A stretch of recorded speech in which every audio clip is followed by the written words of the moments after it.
Welcome everyone. तो अभी जो हमारा लास्ट एंड फाइनल कॉन्सेप्ट है इन मोमेंट डिस्ट्रीब्यूशन मेथड वो है फिक्स्ड एंड मोमेंट। तो फिक्स्ड एंड मोमेंट की कुछ पहले से वैल्यूज है। मैंने प्रीवियस लेक्चर्स में आपको एक कुछ टाइम्स में दिखाया भी है कि किस तरह से आप फिक्स्ड एंड मोमेंट कैलकुलेट करते हो। यहाँ पे आपको क्या करना है, फिक्स्ड एंड मोमेंट्स एक एक का कैलकुलेट नहीं करना है। कुछ स्टैंडर्ड वैल्यूज हैं जो कि आपको याद होनी चाहिए। तो अगर मैं बोलूँ तो सबसे पहला मैं बनाती जाती हूँ, आप लोग नोट करते जाना साथ में। फिक्स्ड एंड मोमेंट्स आपको चाहिए जब कुछ इस तरह से हो। फिक्स्ड एंड मोमेंट्स मीन्स क्या हुआ, आपका फाइनली एंड्स फिक्स्ड होंगे और उस पे हम लोडिंग की बात करेंगे।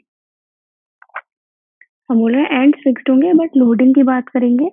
तो अगर हम ये बोलें कि इस तरह से एंड है, फिक्स्ड है और लोडिंग इस पे लग रही है एक कॉन्सेंट्रेटेड लोड पी मोमेंट का। मैंने बोला कहाँ लग रहा है, ये L/2 पे, L/2 पे। तो इसके लिए जो फिक्स्ड मोमेंट्स जनरेट होंगे, मतलब इस लोडिंग से ये एंड्स फिक्स्ड हो तो इस पे मोमेंट्स जो जनरेट होंगे वो आपके होंगे,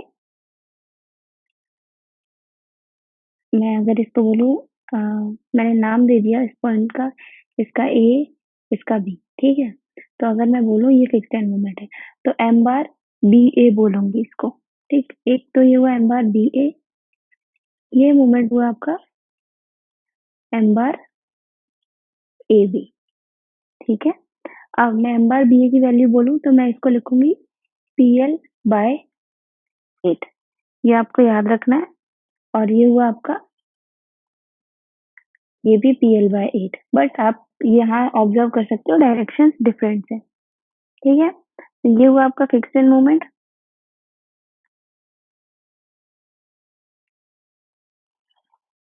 अब अगर मैं दूसरा बताऊं,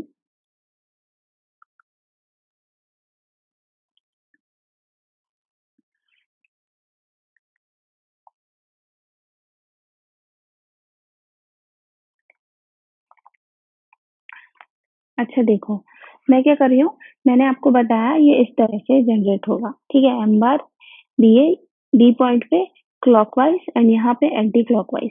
बट मैंने आज तक आप लोग को बोला एक कन्वेंशन याद रखने के लिए कि क्लॉकवाइज को आप हमेशा सारे डायग्राम जो है मूवमेंट क्लॉकवाइज शो करो, एंड अगर ये एंटी क्लॉकवाइज है तो उसको माइनस लिख दो। ये आपको ये कॉन्सेप्ट याद रखना, ठीक है। मैं यहाँ क्या कर रही हूँ, मैंने इसको बोला कि मोमेंट एंटी क्लॉकवाइज ही जनरेट हो रहा है but I am going to show it as clockwise. तो मैंने यहाँ क्या करना है, M bar B A it will be equal to -PL/8। मैं इस तरह से इसको लेके चलूंगी, ठीक है। आगे मैं जितने भी लिखवा रही हूँ सब जो है मैं क्लॉकवाइज शो करूंगी, अगर वो एंटी क्लॉकवाइज होगा तो मैं वहां नेगेटिव साइन बना दूंगी। तो ये है हमारे पास फिक्स्ड एंड, और हमारा इस पूरे स्ट्रक्चर पे लग रहा है यूडीएल। यूडीएल लग रहा है W किलो न्यूटन पर मीटर का। अब मुझसे पूछा है, ये हो गया ए और ये हो गया बी। अभी मुझसे बोला है फिक्स्ड एंड मोमेंट बताओ अगर यूडीएल हो। तो यूडीएल हो तो मैं लिखती हूँ एम बार बी ए, क्या होगा WL²/12, एल इसकी लेंथ है। अब मैं यहाँ पे भी मैंने क्लॉकवाइज बनाया एंड मैंने लिखा M bar A B is equal to -WL²/12। अब अगर मैं लिखूं आपका सी, ठीक, सी वाला मैं बोल रही हूँ कि मेरे पास है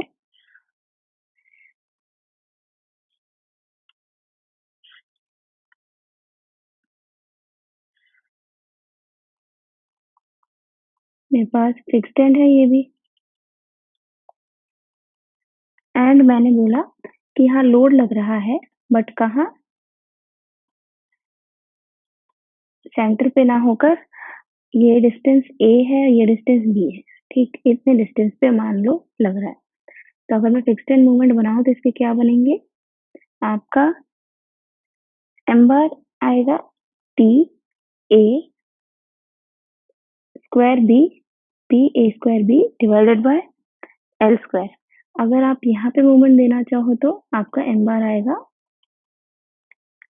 minus P A B square divided by L square. ये हुआ आपका। और यहाँ पे एल आपका क्या है, आप लिख लेना, एल है ए प्लस बी। ठीक है, ये है आपका एल। अब डी, डी हम डिस्कस करते हैं कि मान लो आपके पास इस तरह से हो,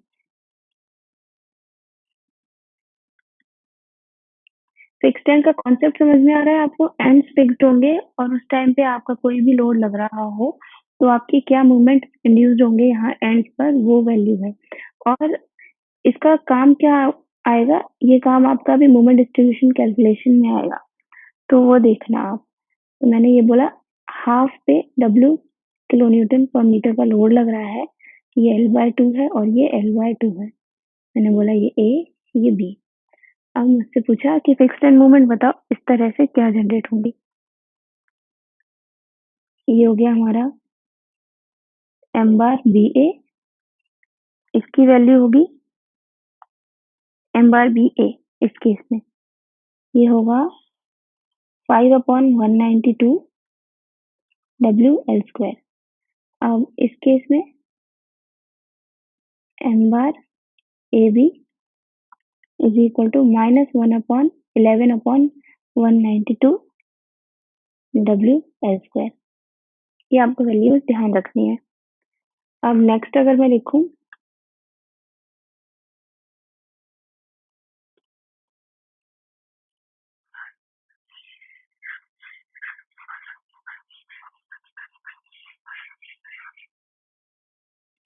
नेक्स्ट अगर मैं बोल रही हूँ मेरे पास है कुछ इस तरह से,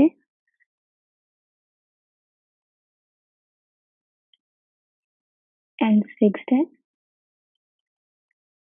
और यहाँ आपका एक कुछ इस तरह से लोड लग रहा है, that is not uniform, that is triangular loading.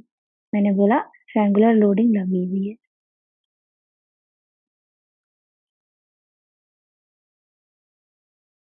कुछ इस तरह से ट्रायंगुलर लोडिंग है डब्ल्यू किलो न्यूटन पर मीटर की। ये मैंने ए बोला, ये बी। अब मुझसे पूछा है कि फिक्स्ड एंड मोमेंट बताओ, तो इसके फिक्स्ड एंड मोमेंट्स होंगे एम बार बी ए आपका होगा डब्ल्यू एल स्क्वायर अपॉन 20, और ये फिक्स्ड एंड मोमेंट होगा आपका M bar A B is equal to minus W L square by 30। अब देखो इस चीज से आपको एक चीज समझ में आ रही होगी, फिक्स्ड एंड मोमेंट जो है हमेशा हॉगिंग क्रिएट कर रहे हैं। अब देखो ये एंटी क्लॉकवाइज है, तो मतलब इन रियलिटी ये कुछ इस तरह से लग रहा है और ये कुछ इस तरह से लग रहा है। तो अब दोनों देखो, ये आप इस स्ट्रक्चर को क्या नीचे की साइड बेंड कर रहा है, तो स्ट्रक्चर बीच में से ऊपर की साइड उठने की कोशिश करेगा। तो आप ये याद रखना, फिक्स्ड एंड मूवमेंट हमेशा नेगेटिव यानी हॉगिंग शो करते हैं। ये था आपका केस, मैं ए बी सी डी लिखवा रही थी ना, तो ये हो गया ई। अब मैं एफ बोलूं तो मेरा ये फिक्स्ड एंड मूवमेंट इस तरह से मेरा स्ट्रक्चर है।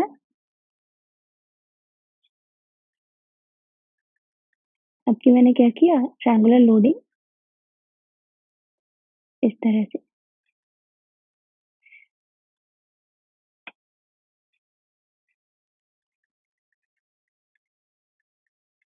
मैंने लगा दी। अब मैं बोल रही हूँ मेरे को फिक्स्ड एंड मोमेंट्स बताओ, तो मैं यहाँ क्या बोलूंगी, एम बार बी ए क्या होगा डब्ल्यू एल स्क्वायर अपॉन 30 होगा आपकी ये, और ये क्या होगा, मैंने क्लॉकवाइज बनाया, M bar A B is equal to minus W L square upon 20।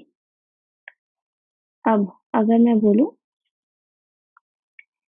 F तक हो गया जी, केस जी मैंने बोला कि कुछ इस तरह से है आपकी, एंड फिक्स्ड है और कुछ इस तरह से लोडिंग है ट्रायंगुलर।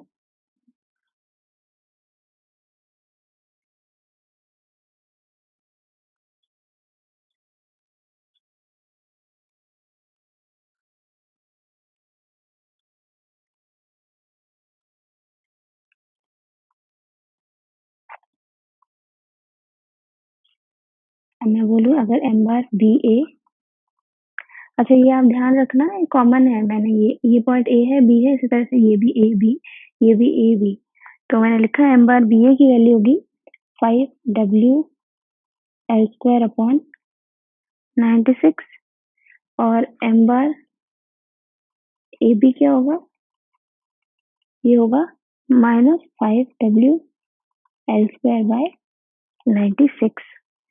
तो ये हुआ आपका केस जी। अब अगर कुछ और केस है, एक है आपका केस एच, देख लेते हैं। केस एच है, फिक्स्ड एंड है और यहाँ अब लग रहा है सेंटर पे मोमेंट, क्या है सेंटर पे मोमेंट लगा है एम कॉन्सेंट्रेशन का, L/2 एंड L/2। अब मेरा जो इसका फिक्स्ड मोमेंट आएगा वो आएगा M B A is equal to M/4, ये होगा M/4 और यहाँ पे भी M bar A B is equal to M/4। इस तरह से अब बस एक लास्ट केस और है,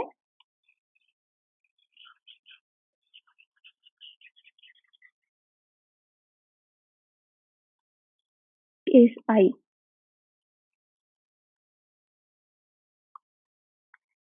अब की आपका मोमेंट कुछ इस तरह से है, ये है fixed and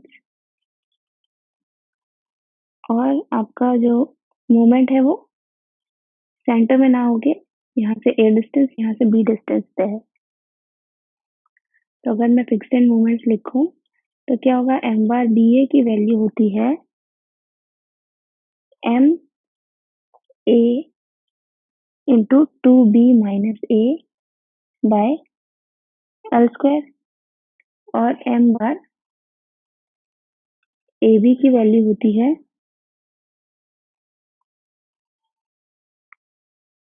M B 2A - B bye L², ये नेगेटिव में। तो ये हुआ आपका कॉन्सेप्ट जो कि आपको ध्यान रखना है। This is not negative, this is positive. Positive कैसे, देखो पॉजिटिव कैसे होता है, वैसे आपने क्या देखा हॉगिंग क्रिएट हो रहा था, लेकिन इस केस में देखो आप पॉजिटिव कैसे आ रहा है, ये मूवमेंट कुछ इस तरह से रोटेट करना चाह रहा है, ठीक। अब ये मूवमेंट इस तरह से रोटेट कर रहा है तो आपका जो स्ट्रक्चर है वो कुछ इस तरह से रोटेट होगा। ये तो गलत बन गया, एक सेकंड को, हमने क्या बोला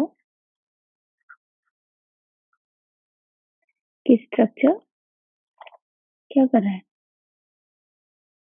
कुछ इस तरह से रोटेट होने की कोशिश करेगा। कैसे,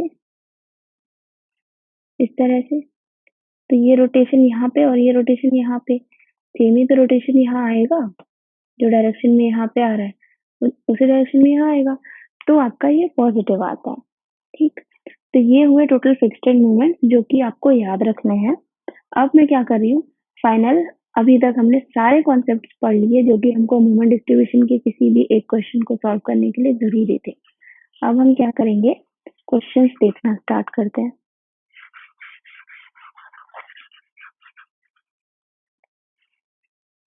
अच्छा तो देखो एक क्वेश्चन लेती हूँ मैं, ये है हमारे पास एक बीम, मैंने बोला ये है आपका हिंज, ये है आपका रोलर एंड यहाँ पे भी आपका है रोलर। और मैंने बोला कि यहाँ पे लोड लग रहा है एक कितना 8 किलो न्यूटन का एंड यहाँ पे हमने यूडीएल लगा रखा है कितना 12 किलो न्यूटन पर मीटर का और मैंने लिखा नाम दे दिए ए बी सी। ये डिस्टेंस है आपकी 4 मीटर और ये भी आपका 4 ही है मतलब 2 मीटर ये एंड 2 मीटर ये। तो इस तरह से ये आपका डायग्राम बना हुआ है। अब मुझे क्या करना है इस स्ट्रक्चर को सॉल्व करना है। सॉल्विंग का मतलब आपको रिएक्शंस निकालने होंगे ठीक है। तो मैं क्या करती हूँ मैंने इसको चेंज किया फिक्स्ड एंड मोमेंट्स में। सबसे पहले मैंने मुझे ये सॉल्व करना है मोमेंट डिस्ट्रीब्यूशन मेथड से। तो मेरे को क्या करना होगा मैंने स्ट्रक्चर के जॉइंट्स को फिक्स कर दिया और मैंने देखा कि क्या मूवमेंट आ रहे हैं।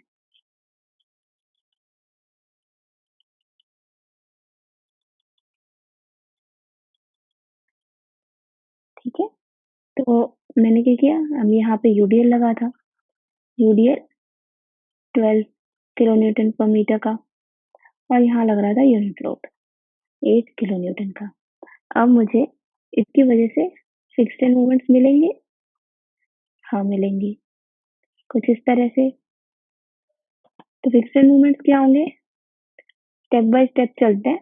सबसे पहले मैं क्या करूंगी फर्स्ट स्टेप है कैलकुलेट करो। फर्स्ट स्टेप है कैलकुलेट फिक्स्ड एंड मूवमेंट। ये मैंने एफईएम लिख दिया शॉर्ट में। तो मैं बोलूँ अगर एम बार ए बी है ये है ए बी अगेन ये B and C. M bar A B की वैल्यू क्या आएगी नेगेटिव में W L square by 12 is equal to negative 12 into length क्या है 4 स्क्वायर डिवाइडेड बाय 12। 12 से 12 cancel minus 16 kilo newton metre का मूवमेंट आया। एम बार बी ए कितना आएगा plus W L square by 12 आता है सेम चीज है तो आया 16 किलो न्यूटन मीटर का एम बार बी ए आया। अब मैं देखो एम बार बी सी क्या आएगा ये माइनस पी एल अपॉन 8 होता है ड्यू टू कॉन्सेंट्रेटेड लोड। तो मैं लिख सकती हूँ माइनस पी कितना है 8 इंटू लेंथ कितनी है टोटल 4 डिवाइडेड बाय 8 करोगे तो ये कितना आया -4 किलो न्यूटन मीटर का आपके पास मूवमेंट आया। एम बार सी भी क्या होगा सेम मैग्नीट्यूड ऑपोजिट डायरेक्शन तो ये क्या हुआ +4 किलो न्यूटन मीटर का आपका फिक्स्ड मूवमेंट्स आ गए। मैंने क्या किया सबसे पहला स्टेप अपना कंप्लीट कर लिया फिक्स्ड मूवमेंट्स कैलकुलेट कर लिए। सेकंड स्टेप क्या होता है सेकंड स्टेप होता है आपका कि अब आप क्या करो डिस्ट्रीब्यूशन फैक्टर निकालो जॉइंट बी का। स्टेप नंबर 2 है कैलकुलेट डिस्ट्रीब्यूशन फैक्टर। अच्छा तो डिस्ट्रीब्यूशन फैक्टर निकालने के लिए मैं क्या करती हूँ एक छोटी सी टेबल बना लेती हूँ और किस जॉइंट का डिस्ट्रीब्यूशन फैक्टर मिलेगा जिसपे मोर देन 1 मेंबर्स होंगे। तो मैंने देखा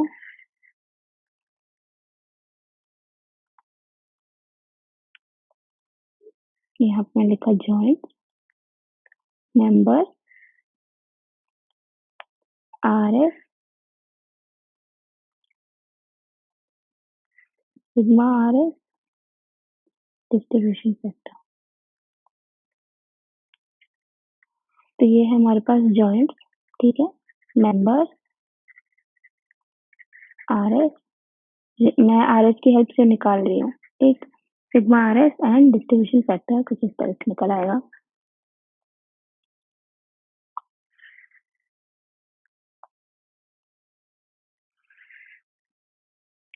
ये मैंने टेबल बना ली।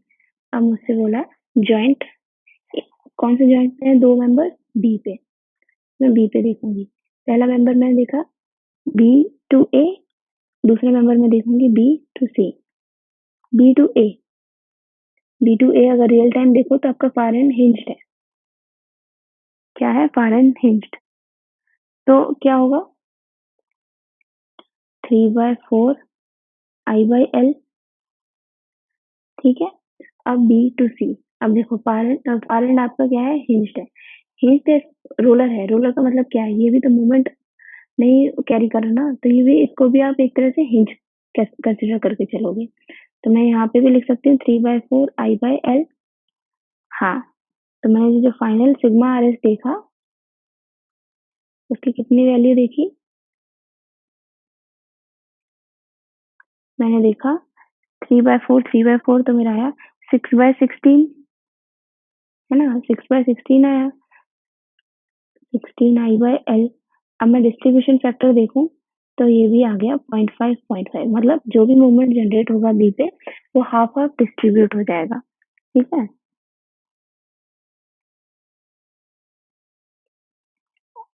अब देखो स्टेप नंबर 3 क्या है हमारा, हमको एक टेबल प्रिपेयर करनी होगी अब, जो कि है movement distribution table.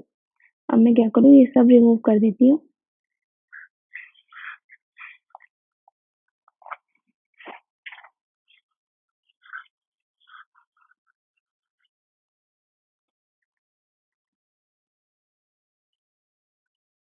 Step number 3 है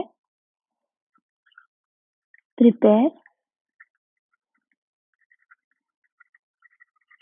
मूवमेंट डिस्ट्रीब्यूशन टेबल,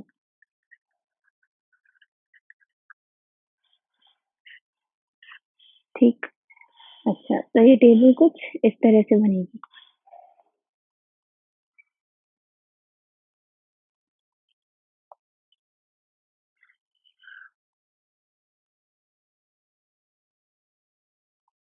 ये है हमारे जॉइंट, ये है,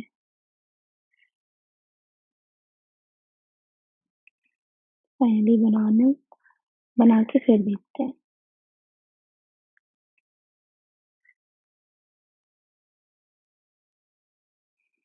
तो सबसे पहले मैं क्या लिखूंगी, मैं यहाँ लिखूंगी जॉइंट। जॉइंट कौन कौन से हैं हमारे पास, ए है, जॉइंट है बी, एंड जॉइंट है सी, ठीक है। अब एक एक करके एक एक चीज देखते हैं। पहली चीज मैंने जॉइंट देखी, जॉइंट हमारे पास 3 जॉइंट्स हैं हमारे स्ट्रक्चर में। अब सेकंड चीज मैं देखूंगी fixed and movement, fixed and movement, fixed and movement देखना है मेरे को, not fixed and movement, distribution factor. पहले डिस्ट्रीब्यूशन फैक्टर देखते हैं, तो मैंने लिखा डिस्ट्रीब्यूशन फैक्टर। ए जॉइंट पे डिस्ट्रीब्यूशन फैक्टर क्या होगा, देखो सिर्फ एक ही मेंबर जा रहा है, इसका डिस्ट्रीब्यूशन फैक्टर मैं लिख दूंगी 1, ठीक है। बी पे डिस्ट्रीब्यूशन फैक्टर क्या है, अब देखो बी टू ए डिस्ट्रीब्यूशन क्या था, 0.5, मैं लिखा 0.5। बी टू सी डिस्ट्रीब्यूशन क्या था, 0.5। सी पॉइंट पे क्या है डिस्ट्रीब्यूशन फैक्टर, आप 1 मानोगे, क्योंकि कोई और मेंबर नहीं है, सिर्फ एक ही मेंबर है, तो उसी में पूरा डिस्ट्रीब्यूट हो जाएगा। अच्छा, फर्स्ट स्टेप हो गया हमारा। सेकंड स्टेप है हमारा फिक्स्ड एंड मूवमेंट, ठीक है। फिक्स्ड एंड मूवमेंट्स देखने हैं मुझे। ए पर कितना फिक्स्ड एंड मूवमेंट आया था मेरा, मैंने देखा था -16 का आया था। बी पर +16, बी टू ए, ठीक है। ए टू बी का फिक्स्ड एंड मूवमेंट था -16, बी टू ए का +16, बी टू सी का था हमारे पास -4, एंड सी टू बी का कितना था, +4 फिक्स्ड एंड मूवमेंट, ठीक है। अब आप क्या करोगे, आप बैलेंस करोगे। फर्स्ट स्टेप आपका क्या हो गया, डिस्ट्रीब्यूशन फैक्टर लिखो। सेकंड स्टेप आपका हो गया फिक्स्ड एंड मूवमेंट लिखो। थर्ड स्टेप आपका होता है बैलेंसिंग। बैलेंस करोगे आप movement at joint A and C, क्योंकि यहाँ पे आपका क्या होना चाहिए, ए पर कोई मूवमेंट आएगा, नहीं आएगा, सी पे कोई मूवमेंट आएगा, नहीं आएगा, क्योंकि ये हिंज्ड जॉइंट्स है, ठीक है। लेकिन अब क्योंकि ये भी एक तरह से हिंज्ड है, लेकिन आप इस पे आप मोमेंट को नहीं बोल सकते कि 0 है, क्योंकि ये कंटीन्यूअस है। कंटीन्यूअस जॉइंट अगर होता है तो वो मूवमेंट कैरी कर सकता है, बट अगर ये एंड सपोर्ट्स हैं और हिंज्ड है, they should not carry movement. तो हमारे पास नेक्स्ट स्टेप है कि बैलेंस करो आप। तो मैं क्या करती हूँ, जहाँ पे मूवमेंट नहीं होना चाहिए वहां पे बैलेंस करो। तो बैलेंसिंग मूवमेंट एट कहाँ, ए एंड कहाँ सी, ए और सी पे मूवमेंट नहीं होना चाहिए। तो बैलेंस करना है मुझे। बैलेंस करने के लिए मैं क्या करूंगी, देखो ए पे मेरा फिक्स्ड मूवमेंट आ रहा है -16 का, मुझे बैलेंस करना है मतलब मूवमेंट बनाना है 0, तो मैंने +16 लगा दिया। ठीक है, सी पे मूवमेंट +4 का है लेकिन होना नहीं चाहिए, तो मेरे को बैलेंस करने के लिए मैंने -4 लगा दिया। हाँ, करेक्ट, इतना कर दिया मैंने। ठीक है, नेक्स्ट स्टेप क्या होगा आपका, बैलेंस कर लिया आपने, यहाँ पे अब टोटल 0 आ गया और यहाँ पे भी टोटल 0 आ गया। अब बैलेंस किया है मतलब आपने एक एक्स्ट्रा मूवमेंट लगाया है, तो आपका इससे कैरी ओवर मूवमेंट मिलेगा। ठीक, नेक्स्ट स्टेप में आप क्या करोगे, कैरी ओवर मूवमेंट कैलकुलेट करोगे।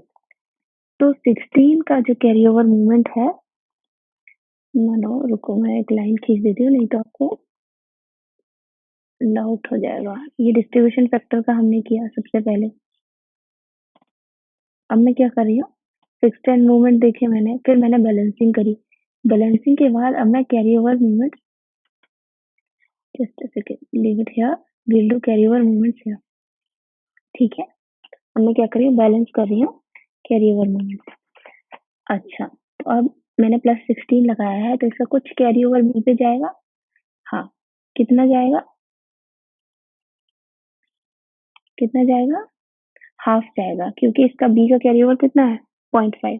तो मैंने क्या किया, 16 का हाफ कितना हुआ, और क्योंकि पॉजिटिव है तो मैंने लिखा पॉजिटिव का 8। ठीक, तो मैंने लिखा +8। अच्छा, सी पे मूवमेंट मैंने बैलेंस किया है, इसका मतलब -4 का एक्स्ट्रा है, तो इसका कैरी ओवर आएगा। हाँ, कितना आएगा, हाफ आएगा 0.5, क्योंकि बी का डिस्ट्रीब्यूशन फैक्टर है 0.5। अच्छा, तो -4 का हाफ आया -2।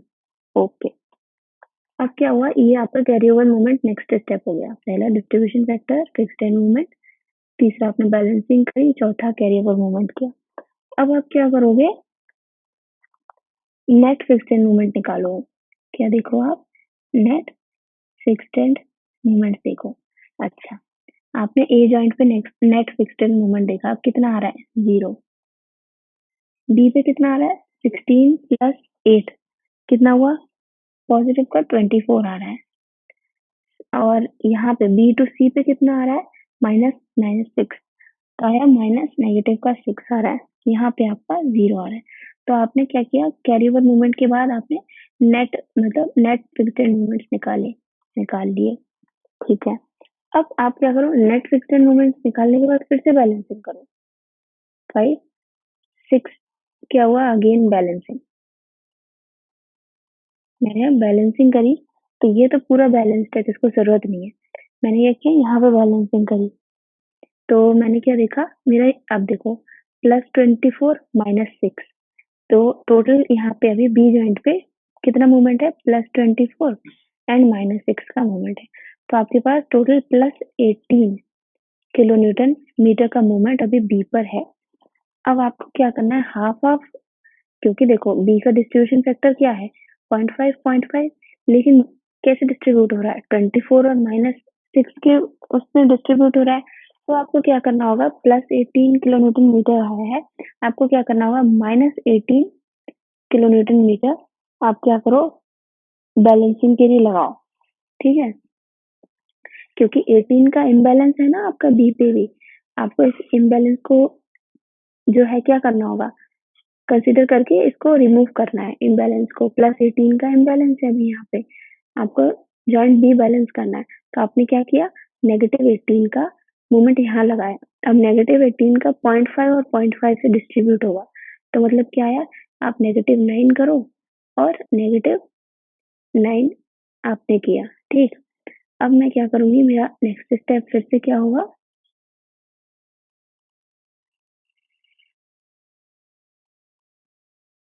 अब फाइनल मूवमेंट एक बार देख लेते हैं हम।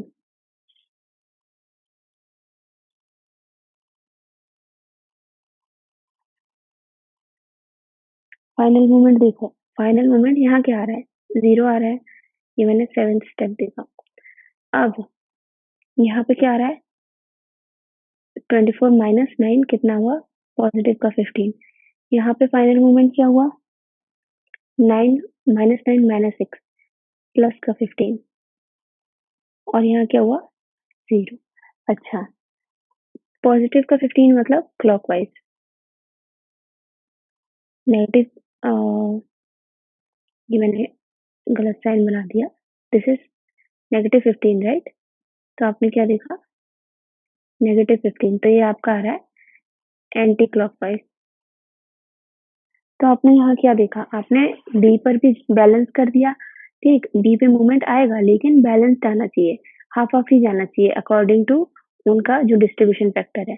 तो मैंने बैलेंस करने के लिए क्या किया था, जितना भी एक्स्ट्रा था उसका सेम अमाउंट में नेगेटिव साइन में मैंने हाफ हाफ लगा दिया और मैंने ऐड करके देखा तो +15 -15। इसका मतलब क्या हुआ, B to A clockwise load 15 जा रहा है और B to C -15 movement anti clockwise direction में जा रहा है। और ए जॉइंट पे कुछ नहीं होना चाहिए, नहीं है, जीरो है, सी पे भी कुछ नहीं होना चाहिए, नहीं है, जीरो है। तो आपका ये फाइनल जो है हमने बैलेंस कर लिया। अच्छा, तो फाइनली हमने बैलेंस करके अपनी मूवमेंट्स निकाल लिए एट द एंड। अच्छा ठीक है, अब मैं क्या करूँ, मैंने क्या किया, मूवमेंट डिस्ट्रीब्यूशन यहाँ पे खत्म होता है, हमने पूरा इटरेशन करके सॉल्व कर दिया। अब अगर आगे कुछ और जॉइंट्स भी होते जिनको हमको बैलेंस करना होता तो हम यही स्टेप दोबारा रिपीट करते। क्या करते, फिर नेट फिक्स्ड मूवमेंट निकालते, ठीक, फिर उसके बाद अगर बैलेंस करना है तो बैलेंस किया, फिर कैरी ओवर मूवमेंट अगर रखना होता तो कैरी ओवर मूवमेंट रखते, फिर नेट करते, फिर बैलेंस करते, फिर फाइनल मूवमेंट देखते जब तक कि इक्वल नहीं आ जाते, मतलब जब तक according to their distribution factor वो डिवाइड नहीं हो जाते तब तक हम ये आइट्रेशन करते रहते। इसलिए मैंने सबसे पहले चैप्टर में इसका नाम बताया था सक्सेसिव अप्रोक्सीमेशन मेथड। इसीलिए होता है क्योंकि चलता जाता है जब तक कि आप क्या करो, बैलेंस ना कर लो। तो ये हुआ अभी आपका बैलेंस।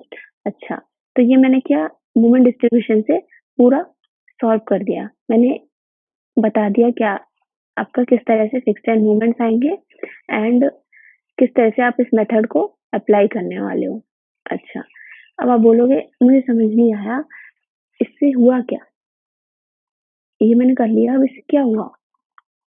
अच्छा, फाइनली हमको करना ही क्या था, रिएक्शन ही तो निकालनी होती है एट द एंड।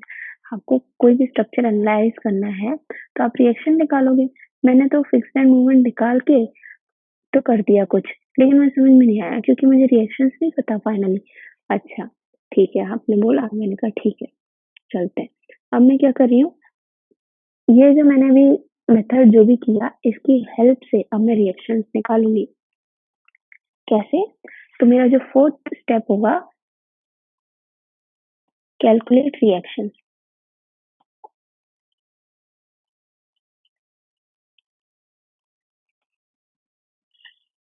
रिएक्शंस मैं कैलकुलेट करूंगी कैसे, अब देखो, ये मैंने अभी देख लिया कि इस तरह से मेरे दो स्ट्रक्चर बने, दो अलग अलग मेंबर्स मैंने कर दिए।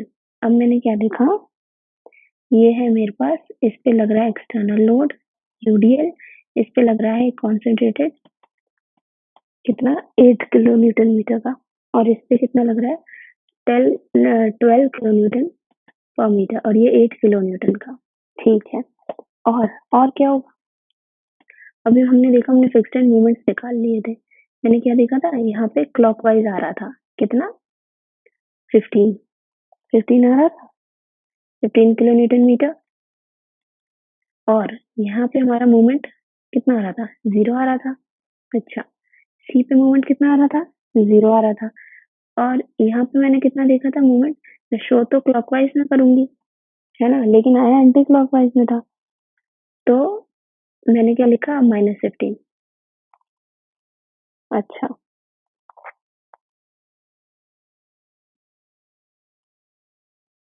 ठीक है, ये लिखा मैंने -15। इसको मैं क्या करती हूँ, अभी एंटी क्लॉकवाइज में आया था तो मैं क्या कर रही हूँ, एंटी क्लॉकवाइज में ही इसको अभी बना देती हूँ, रिएक्शन निकालने में यहाँ इजी होगा। मैंने क्या लिखा, आप वैसे भी कर लो क्लॉकवाइज, लेकिन अभी इस वक्त अगर मुझे रिएक्शन निकालनी है तो जो जिस डायरेक्शन में है वैसे रहने दो। मैंने क्या किया, ये लिखा। अब मैं क्या देख रही हूँ, ओके, अब फाइनली मैं क्या कर रही हूँ, फिर से एक टेबल देख रही हूँ, कुछ इस तरह से मैंने लिखा,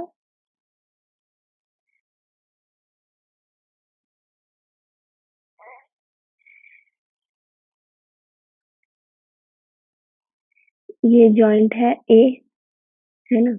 ये जॉइंट था, ये ए जॉइंट, ये जॉइंट है बी, ठीक है? और ये जॉइंट है सी। ये बी है और ये सी है और ये ए।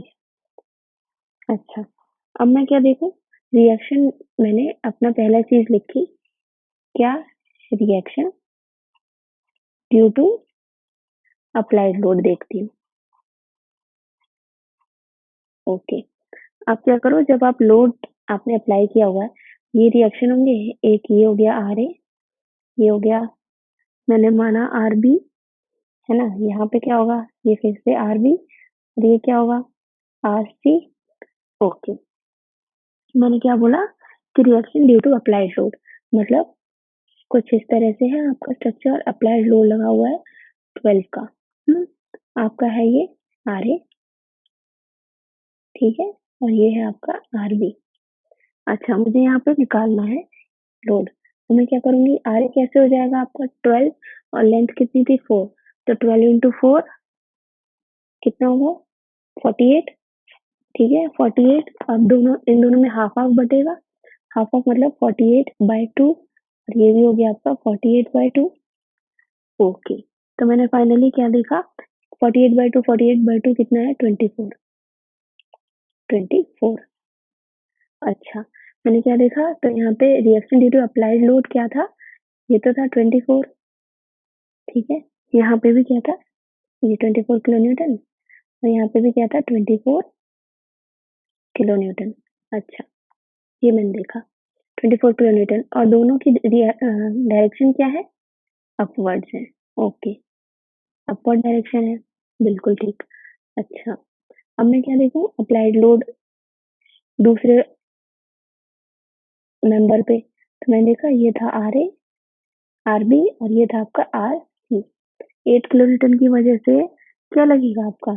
ये 8/2, 8/2 हो जाएगा, तो 4 4। ओके, तो मैंने क्या लिख दिया? मैंने लिखा 4 किलो न्यूटन लग रहा है, और 4 किलो न्यूटन यहाँ पे लग रहा है। अच्छा, और डायरेक्शन क्या है? ये अपवर्ड लग रहा है ये भी, और ये क्या लग रहा है? अपवर्ड ही लग रहा है। ठीक है, मैंने अभी क्या किया? रिएक्शन निकाल लिया due to applied load. Okay, अब मैं क्या करूँ? मैं ये निकालूं reaction due to end moment. Reaction due to end moment. Okay, अब मैं एंड मोमेंट्स की वजह से रिएक्शन निकालती हूँ। तो मैंने पहला वाला मेंबर लिया,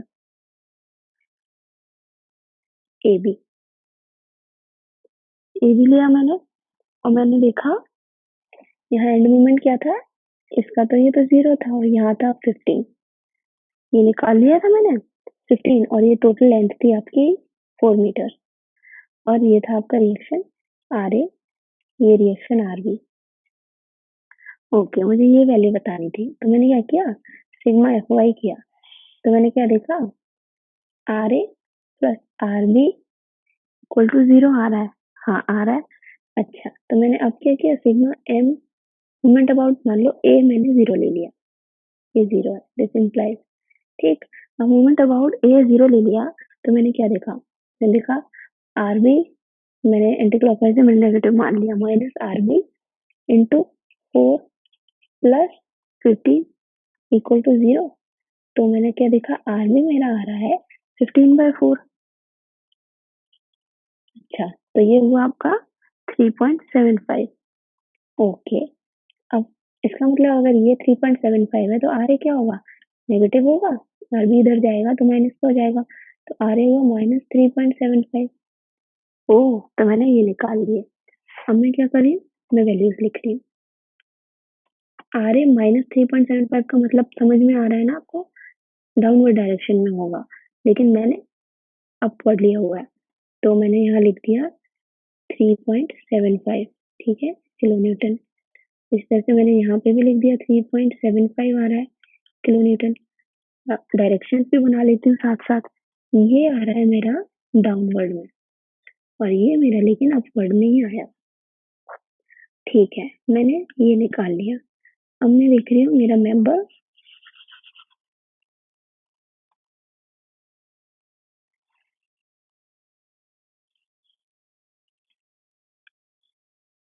मैंने देखा मेंबर BC के लिए, तो मैंने क्या देखा था, यहाँ पे मेरा मूवमेंट इस तरह से आ रहा था 15 और यहाँ पे मेरा मूवमेंट आ रहा था 0। ठीक, 16 मूवमेंट, ये था मेरा RB और ये था मेरा RC, reaction at B and reaction at C. मैंने क्या किया, simply sigma moment at C equal to 0 कर दिया और मैंने फाइनली देखा तो मेरा आरबी की वैल्यू आ रही है, मतलब मैंने क्या किया, आरबी क्लॉकवाइज है इनटू टोटल कितना था 4 माइनस 15 इक्वल टू 0, तो ये तो सेम इक्वेशन बन रही है, तो मुझे पता है आरबी की वैल्यू कितनी आनी चाहिए, 3.75। अच्छा, ओके, और आरसी की value sigma F Y is equal to 0 से मेरा आरसी की वैल्यू आएगी -3.75। ठीक है, तो मैं अगर यहाँ लिखूँ तो ये तो मेरा आया 3.75 किलो न्यूटन और ये भी मेरा आया 3.75 किलो न्यूटन। अच्छा, डायरेक्शंस बनाऊँ तो मैंने आरबी की वैल्यू देखी, ठीक, अपवर्ड ही आ रही है। मैंने आरसी की वैल्यू देखी तो वो नेगेटिव आ रही है, डाउनवर्ड। ये मैंने कर लिया। अब मैं क्या करूँ, अब मैं फाइनल निकालती हूँ, नेट रिएक्शंस निकालती हूँ। तो अगर मैं लिखूँ फाइनल रिएक्शंस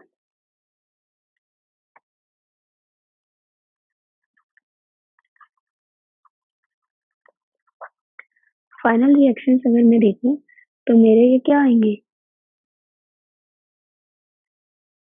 ये 24 माइनस 3.75, क्योंकि अपवर्ड है ये डाउनवर्ड है, तो मैंने क्या लिखा 20.25 और ये तो नेट किस जगह जाएगा, अपवर्ड जाएगा।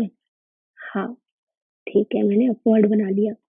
अच्छा, अब ये अपवर्ड है और ये भी अपवर्ड है, तो दोनों ऐड होंगे, तो ये क्या है आपका, ये आया 24। अच्छा, ये दोनों, अब मैं टोटल बी पे रिएक्शन देख रही हूँ ना, फाइनल फाइनल मेरा बी पे रिएक्शन क्या होगा, 24 प्लस 4 प्लस 3.75 प्लस 3.75, सारे के सारे अपवर्ड ही हैं, तो मेरा जो फाइनल आएगा वो आएगा 35.5 और फाइनल जो है वो अपवर्ड डायरेक्शन ही आ रहा है।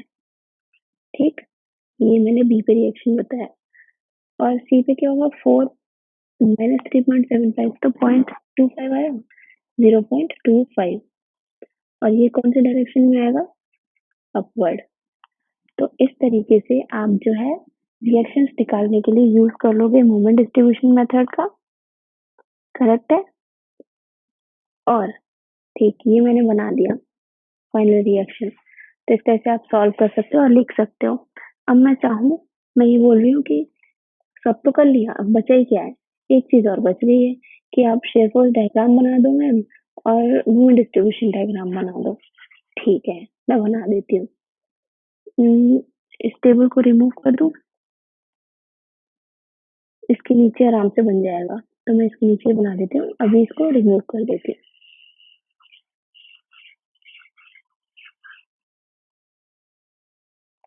तो मैंने क्या किया, इसके नीचे अब मैं बना देती हूँ shape force diagram and bending moment diagram.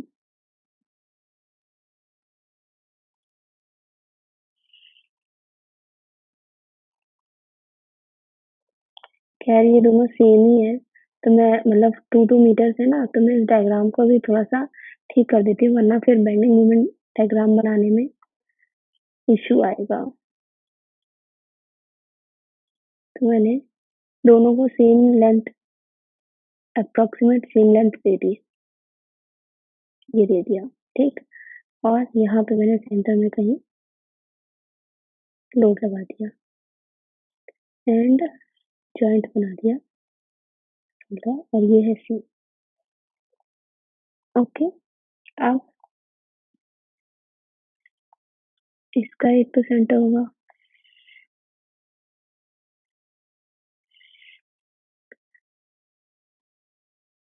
इसका भी कहीं यहाँ सेंटर है, ये हो गया।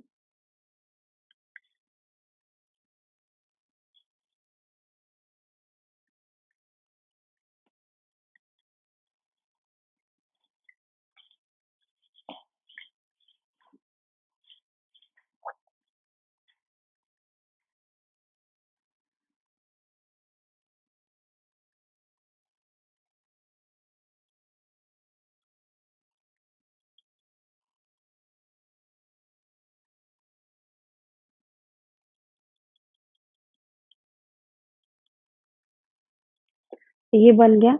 अब मुझे क्या करना है, सबसे पहले मेरे को shear force डायग्राम देखना है। मेरे को देखना है shear force डायग्राम। तो उसके लिए मैं क्या करूँ, मैंने एक सिंपल लाइन खींची। मेरे को रिएक्शंस पता है, सब पता है। यहाँ पे कितना है, शेयर फोर्स डायग्राम आपका रिएक्शंस ही होता है ना। तो अब देखो मैंने क्या किया, पहले यहाँ आरबी कितना आ रहा था रिएक्शन, 20.25 आया था। तो मैं क्या करूँ, इसको 20.25 मैंने अपवर्ड लिया। हाँ ले लिया, ठीक है। अच्छा, अब यूडीएल है, ठीक। तो शेयर फोर्स डायग्राम क्या होता है, ये लोड से 1 डिग्री ऊपर होगा। तो अगर ये यूडीएल है तो ये आपका ये लीनियर आएगा। किस तरह से जाएगा ये 20.5 है। बी पे आपका कितना था लोड, बी पे आपका लोड था टोटल 35, राइट। और इस साइड का अगर मैं देखूं 24 प्लस 0.37, 3.75। अच्छा रुको, यहाँ पे मैं इसको बंद करती हूँ। और मैंने बी पे क्या देखा था, मैं वो बताती हूँ। बी पे मैंने लेफ्ट साइड देखा था 24 और 3.75 देखा था। तो ये मैंने देखा था कितना आ रहा था, ऐड करके 27.75, ठीक है। और दूसरी साइड मतलब राइट साइड पे कितना था, राइट साइड पे था मेरा 4 एंड 3.75। तो ये कितना था, 7.75। दोनों को ऐड करके आपका आएगा, क्या आएगा, 35.5 आएगा। तो मैंने क्या किया, मैंने ये देखा कि ये मेरा कुछ इस तरह से 27.75 पे गया।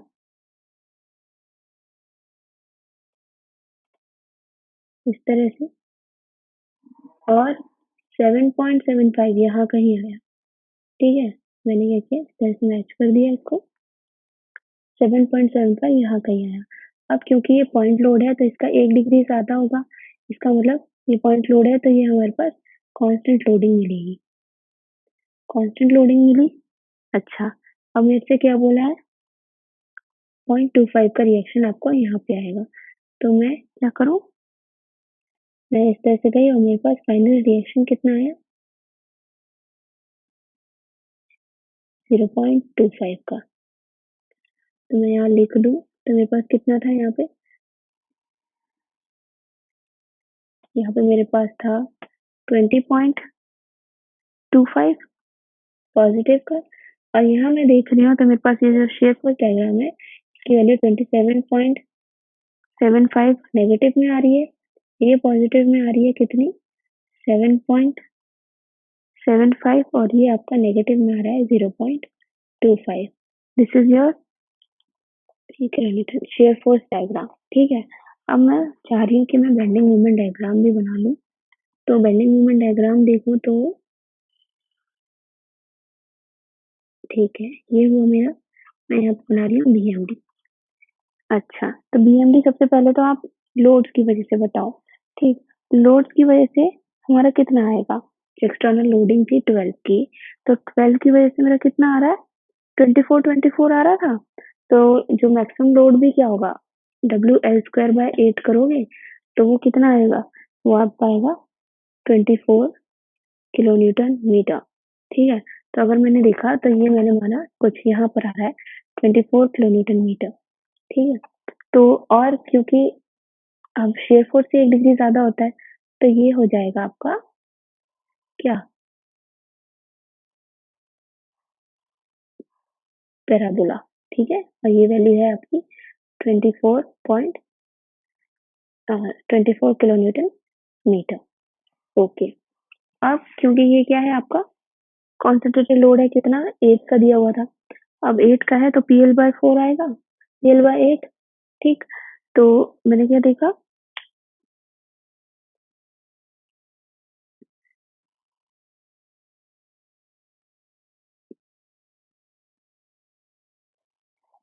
अगर मैं इस लोड की वजह से निकालती हूँ तो मेरा कितना आता है, PL/4 होता है। तो मैंने देखा मेरा 8, लेंथ कितना है 4 और डिवाइडेड बाय 4। तो मैंने क्या देखा, 8 मूवमेंट आया। तो मैं यहाँ क्या लिख सकती हूँ, 8 मान लो कहीं यहाँ आएगा, तो और क्योंकि क्या है, शेयर फोर्स स्ट्रेट लाइन है, तो हमारे को लीनियर मिलेगा, 1 डिग्री ज़्यादा होता है तो लीनियर मिलेगा बेंडिंग मोमेंट डायग्राम। वैल्यू कितनी आएगी, 8 किलो न्यूटन मीटर। तो ये तो हुआ आपका एक्सटर्नल लोडिंग की वजह से। एक्सटर्नल लोडिंग की वजह से देखो ये भी सैगिंग होगा, क्योंकि लोडिंग अपवर्ड से लग रही है तो ये सैगिंग होगा। सैगिंग हमेशा पॉजिटिव होती है इन बेंडिंग मोमेंट। अब यहाँ देखो ये क्या होगा, ये भी सैगिंग होगा, इस तरह से चलेगा, ये भी आपका पॉजिटिव होगा। ओके, अब मैं क्या करूँ, मैं फिक्स्ड एंड मूवमेंट का भी इसी पे बनाऊंगी। फिक्स्ड एंड मूवमेंट मैंने क्या देखे थे, फिक्स्ड एंड मूवमेंट मैंने देखा था कि यहाँ पे तो 0 था, ठीक, और यहाँ पे कहीं था 15, ठीक है, और यहाँ कहीं 15 था और यहाँ 0 था। तो अगर मैं बनाऊँ फिक्स्ड एंड मूवमेंट, यहाँ आया मेरा कहीं पे 15 और ये कुछ इस तरह से बन गया। तो मैंने यहाँ लिखा, सिर्फ यही था 15 किलो न्यूटन मीटर। अच्छा, अब ये हुआ आपका नेगेटिव। तो आप ना इस तरह से बेंडिंग मोमेंट डायग्राम बना सकते हो। तो ये इसमें से क्या होगा आपका बेंडिंग मोमेंट डायग्राम, जो मैं हैच कर रही हूँ सिर्फ वही है आपका बेंडिंग मोमेंट डायग्राम। कौन सा वाला, इन दोनों का नेट एरिया। तो यहाँ पे नेट आपका क्या है, ये इतनी दूरी में पॉजिटिव आएगा, इतनी डिस्टेंस में नेगेटिव आएगा, एंड देन बचा हुआ ये क्या है, पॉजिटिव है, तो इतना पॉजिटिव आएगा। ये है आपका बेंडिंग मोमेंट डायग्राम, जितना मैंने हैच किया है। तो इस तरह से आप मोमेंट डिस्ट्रीब्यूशन का एक क्वेश्चन सॉल्व कर पाते हो। अब नेक्स्ट लेक्चर में एक और क्वेश्चन देख लेंगे and then it is finished. Thank you everyone.